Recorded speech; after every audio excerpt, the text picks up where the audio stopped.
Hello everyone, हम आगे continue करते हैं। हमने प्रीवियस लेक्चर में दो मॉडल्स डिस्कस किए थे। अभी हम इसमें दो और मॉडल डिस्कस करेंगे। तो जो आज हम दो मॉडल डिस्कस करेंगे कम्युनिकेशन रिस्पॉन्स हायरार्की मॉडल्स के अंदर, वो तीसरा होगा आपके मॉडल्स में से innovation adoption model. Innovation adoption model ये मॉडल है जो ये डिस्क्राइब करता है कि कंज्यूमर जो है वो किन स्टेजेस के थ्रू गुजरता है व्हाइल अडॉप्टिंग अ प्रोडक्ट और टेक्नोलॉजी और अ सर्विस। ठीक है, तो जब कोई सर्विस पहली बार लॉन्च होती है और कस्टमर उसको पहली बार देखता है, तब से लेके जब वो टेक्नोलॉजी को या प्रोडक्ट को या सर्विस को खरीद लेता है, तो वो कई स्टेजेस के थ्रू गुजरता है। To be specific, there are 5 stages in innovation adoption model. Let's see what are they.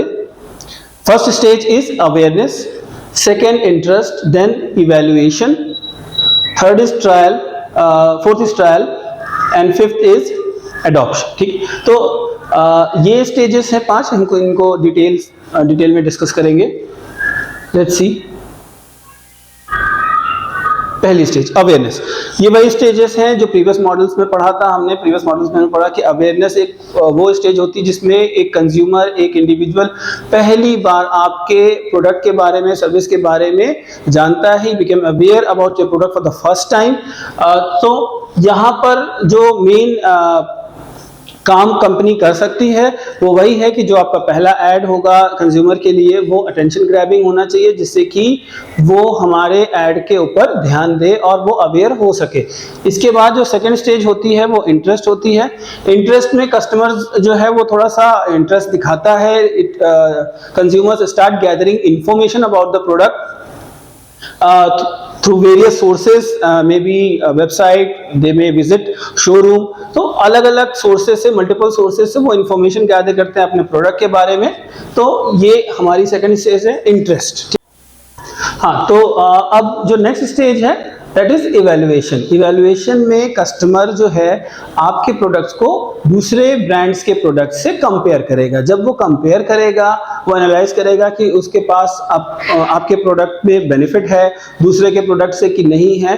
तो यहाँ पर वो कंप्लीट इवैल्यूएशन करेगा. यहाँ पर एक बात और समझने वाली है कि जब वो इवैल्यूएशन करेगा, असेस करेगा, एनालाइज करेगा, तो उसके कुछ क्राइटेरिया होंगे, कुछ ऑब्जेक्टिव्स होंगे जिसको वो कस्टमर दिमाग में रखते हुए तब वो आपके प्रोडक्ट को अदर ब्रांड से इवैल्यूएट करता है. ठीक है, एग्जाम्पल के तौर पे अगर हम क्राइटेरिया की बात करें तो हो सकता है आप कोई बाइक देख रहे हो और आपको बाइक जो है, जो आपका मेन क्राइटेरिया है वो हो सकता है बजट फ्रेंडली हो, यानी कि ज्यादा महंगी ना हो और फ्यूल एफिशिएंट हो, जो माइलेज ज्यादा देती हो. तो ये आपका ऑब्जेक्टिव हो सकता है. उसके बेसिस पे ये अदर ब्रांड्स और आपके ब्रांड को कंपेयर करेगा. ठीक है, एक बार जब इवैल्यूएशन कर लिया तो नेक्स्ट स्टेज होती है ट्रायल की. Now the customer wants to trial देना. जैसे आप जानते हो कि टेस्ट राइड करा देते हैं ऑटोमोबाइल वाले, चाहे वो 4 व्हीलर हो चाहे वो 2 व्हीलर हो. इसके अलावा हम सैंपल्स भी, फ्री सैंपल्स भी दे सकते हैं, या छोटे छोटे जो है पैक्स बना दिए जाते हैं, जैसे शैम्पू है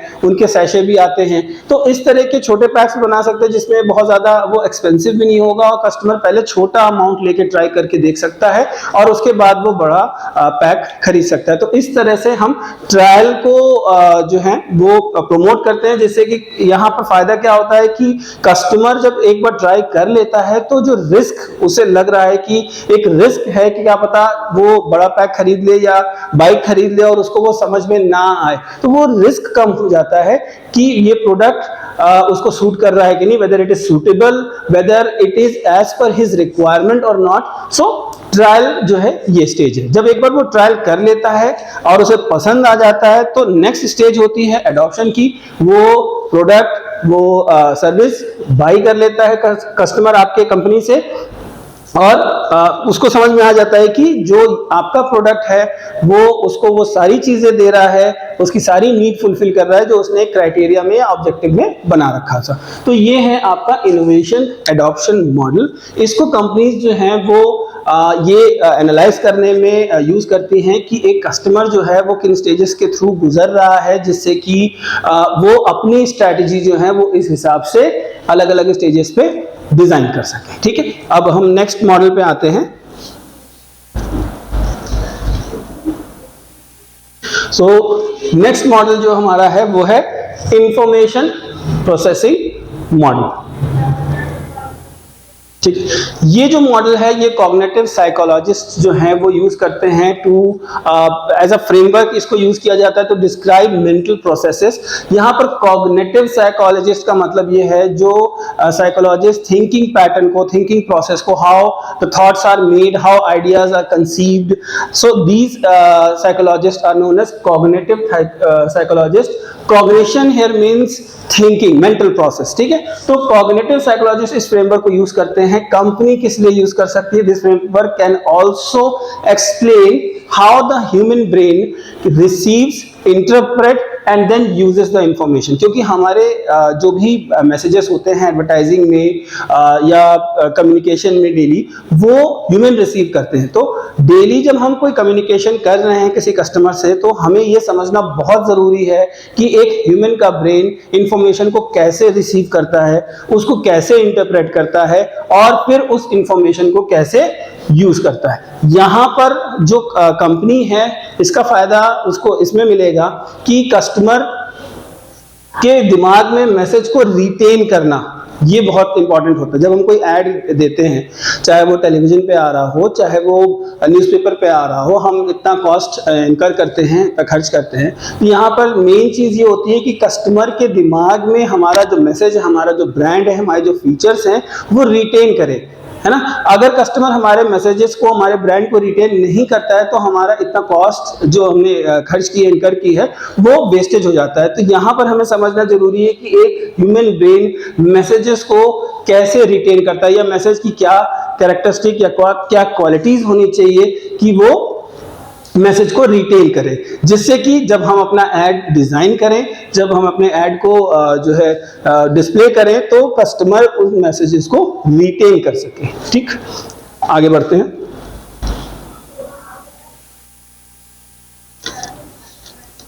स्टेजेस, पहली स्टेज है प्रेजेंटेशन। ठीक है, इस स्टेज में ये एक प्रेजेंटेशन की स्टेज, फर्स्ट स्टेज है। इसका मतलब ये है कि यहाँ पर पहली बार जब हम अपने ऐड को डिस्प्ले करें, या कस्टमर जो है वो पहली बार ऐड को देखता है, तो ये एक अवेयरनेस की स्टेज होती है। ठीक है, इसमें कस्टमर बिकम्स या consumer becomes aware about your product, और फिर वो उसके बारे में पहली बार जानता है, तो उसके दिमाग में एक पोजीशन हमारा प्रोडक्ट रिटेन कर लेता है। नेक्स्ट स्टेज आती है यहाँ अटेंशन। अब इस स्टेज में जो है वो जो भी हमारा पोटेंशियल कस्टमर है या पोटेंशियल बायर है, उसका ध्यान यहाँ जाता है। वो प्रोडक्ट के बारे में थोड़ी डिटेल्स को सर्च करता है कि ब्रांड में क्या है, कितना प्राइस है। फॉर एग्जांपल हमने एक बाइक देखी, ठीक है, हमारा ध्यान गया, हम अवेयर हो गए कि हाँ इस कंपनी की ये बाइक आई है, ये मॉडल का नाम है। अब अगर हमारा इंटरेस्ट डेवलप हो गया है, हमारा अटेंशन उसने गेन कर लिया है, तो इस स्टेज में हम उसके बारे में वेबसाइट पे जाके उसके बारे में सर्च करेंगे, कितने सीसी की है, क्या उसकी प्राइस रेंज है। तो ये अटेंशन में होता है। Next comprehension. ठीक है, कॉम्प्रिहेंशन में यहां पर जो है वो इवेल्युएट करता है, कंज्यूमर जो है वो एग्जामिन करता है, असेस करता है, एनालाइज करता है various options that are available in the market of other brands also. तो यहां पर एक वही काम कस्टमर करेगा कि वो हर ऑप्शंस जो मार्केट में अवेलेबल हैं उनको एक दूसरे से कंपेयर करेगा, इवेल्युएट करेगा कि उसके नीड एंड वांट्स के हिसाब से कौन सा ऑप्शन बेस्ट है। तो this stage is known as comprehension.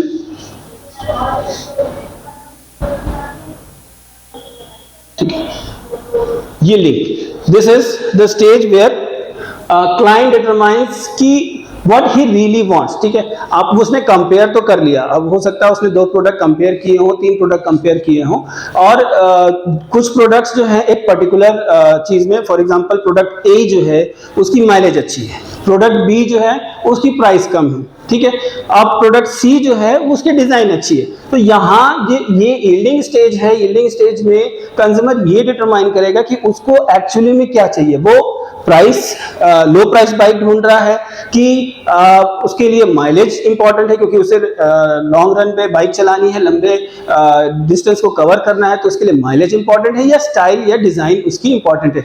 या उसने कंपेयर तो इससे पहले वाली स्टेज में किया, बट यहाँ पे वो एक्चुअली में रियलाइज करेगा या एक तरह से डिसीजन लेगा कि उसके लिए कौन सा फैक्टर इंपॉर्टेंट है जो उसको चाहिए, ठीक है, what he really wants. Now retention, अब ऐसा हो सकता है कि उसने कंपेयर किया, यील्डिंग की, उसको पता चल गया कि उसको क्या चाहिए, बट अभी वो प्रोडक्ट खरीदने के लिए तैयार नहीं है, वो आगे कुछ समय बाद खरीदेगा। तो जब वो समय आएगा तो उसके दिमाग में एक जगह बनी रहेगी, he will recall what are the characteristics, what are the advantages, what are the favorable aspect of a particular brand, तो उसने प्रीवियस स्टेजेस में एनालाइज किया था, तो वो अब वो रिटेन करेगा, रिकॉल करेगा यहाँ पे, और फिर जो नेक्स्ट स्टेज आएगी वो होगी हमारी बिहेवियर की। यह लास्ट स्टेप है, और यहाँ पर जो है वो पर्टिकुलर ब्रांड के प्रोडक्ट को परचेज कर लेगा, ठीक है। ये फाइनल स्टेज है, जो भी उसने अभी तक एनालिसिस किया था, कंपैरिजन किया था, उसने रिकॉल किया था, ये फाइनल स्टेज है जहां पर वो एक्चुअली बिहेवियर एस्पेक्ट पे आता है, यानी एक्शन लेता है और प्रोडक्ट को खरीद लेता है। तो this is the final step and that completes our unit 2, ठीक है। ये मॉडल भी खत्म होता है और हमारी यूनिट 2 भी खत्म हो जाती है। तो मार्केटिंग कम्युनिकेशन की हमने 2 यूनिट्स कवर कर लिए हैं। अगर आपको किसी भी टॉपिक में कोई कंफ्यूजन हो तो please feel free to contact me. Okay, thank you.